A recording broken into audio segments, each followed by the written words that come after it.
दोस्तों, बात है सन 1945 की, जब देश आजादी की उम्मीद से सरोबार था। चारों ओर क्रांतिकारी वातावरण था।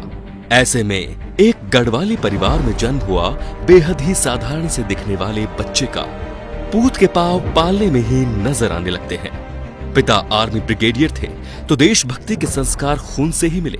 कुशाग्र बुद्धि और बहुत कुछ हासिल करने की चाह के चलते 1965 में आईपीएस टॉप करके ही माने। केरल बैच के आईपीएस अफसर बने और 6 साल में वो मेडल हासिल कर लिया, जो 17 साल की ड्यूटी करने पर भी हासिल नहीं होता। मन के भीतर तो देश के लिए कुछ करने की ख्वाहिश सुलग रही थी।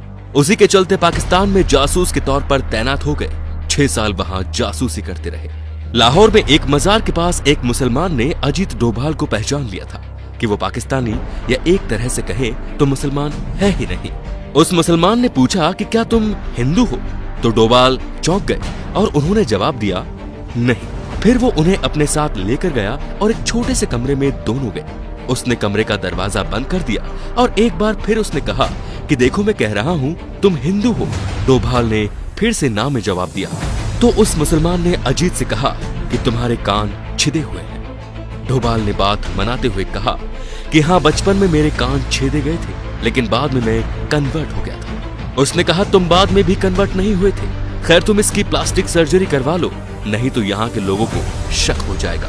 1987 में खालिस्तान में आतंकवाद के वक्त पाकिस्तानी एजेंट बनकर दरबार साहिब के अंदर दाखिल हो गए। 3 दिन तक लगातार आतंकवादी के साथ मिलकर रहे और उनकी सारी जानकारी ली और ऑपरेशन ब्लैक थंडर को अंजाम दिया। 1988 में कीर्ति चक्र मिला। यह अवार्ड लेने वाले वो देश के एकमात्र नॉन आर्मी व्यक्ति थे। असम जाकर उन्होंने उल्फा आतंकवाद को कुचला।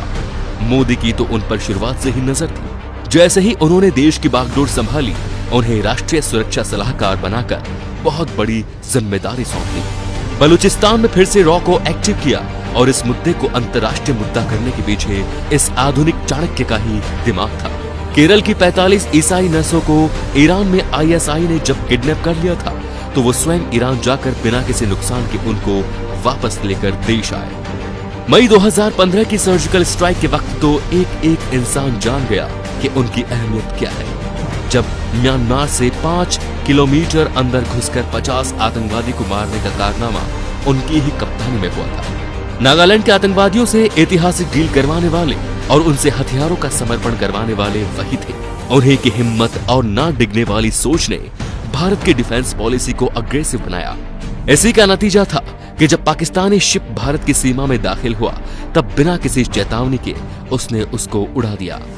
फिर आया इतिहास का वो सबसे बड़ा दिन।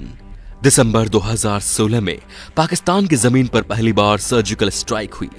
3 किलोमीटर अंदर जाकर 40 आतंकवादियों और 9 पाकिस्तानी फौजियों को मारा।